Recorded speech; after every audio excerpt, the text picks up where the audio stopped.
I'm Toshi Regan. My name is Eric Ting. My name is Mayan Wong. I'm Bill Bragan. A music director, composer, producer of Octavia E. Butler's Parable of the Sower. I am the director of Parable of the Sower. And I am the producer for Parable of the Sower. And I'm the executive artistic director of the Art Center at NYU Abu Dhabi.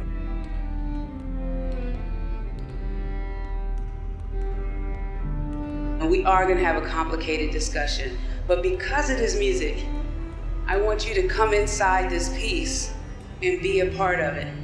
Be a little less of a theater audience and a little more of a community. Parable of the Sower, the novel, is a dystopian narrative. And Parable of the Sower takes place in the year 2024. The main character in that book is a girl, Laura Alamina, and she's 15 years old. She has a family of 3 younger brothers, her stepmother, and her father, Reverend Alamina, who's the kind of the mayor, of the unofficial mayor of a self-built walled community. We shall not be moved. Oh, we'll be moved, all right.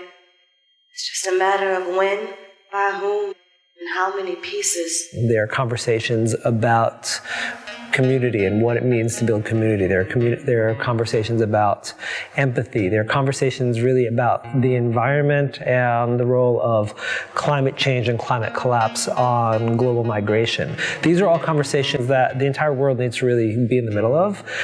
And a work like this is able to draw together so many strands. And so we wanted to support the creation of the work and to help it to live and help it to exist. People say to me like, well, do you want to work with the theater department or do you want to work with, dance department? And I'm like, I'll work with any department because everything is in the story.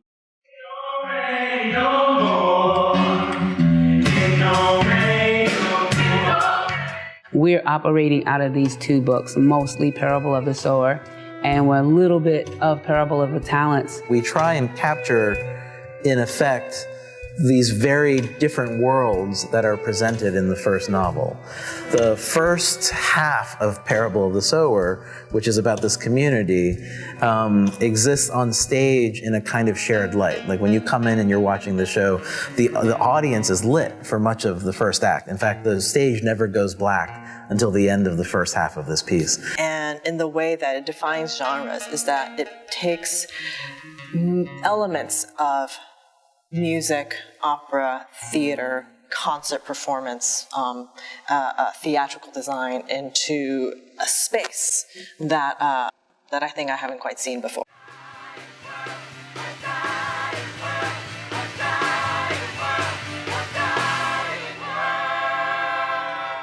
And in Parable of the Talents, which is the next novel,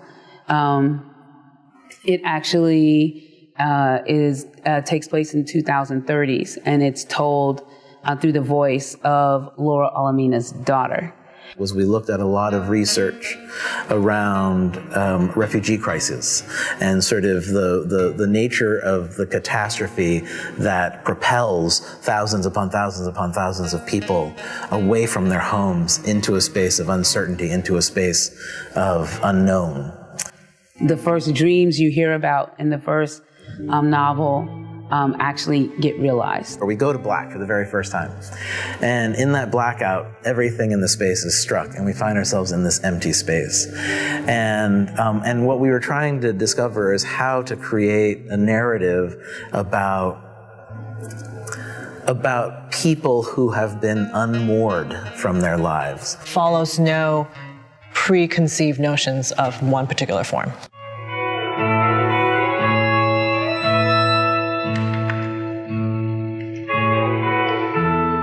Most powerful about Parable of the Sower is the music. Don't let your baby go. Don't let your baby go to Raises questions about in an uncertain future, what are you going to do, and how are you going to affect the world in which you live to make sure things move into a positive direction when there is so much threat around us. All that you touch, you change. All that you change, changes you. The only lasting truth is change. God is change. What I hope it is a confirmation of what a lot of people already know in their hearts about being alive on the planet. So I hope it keeps you company.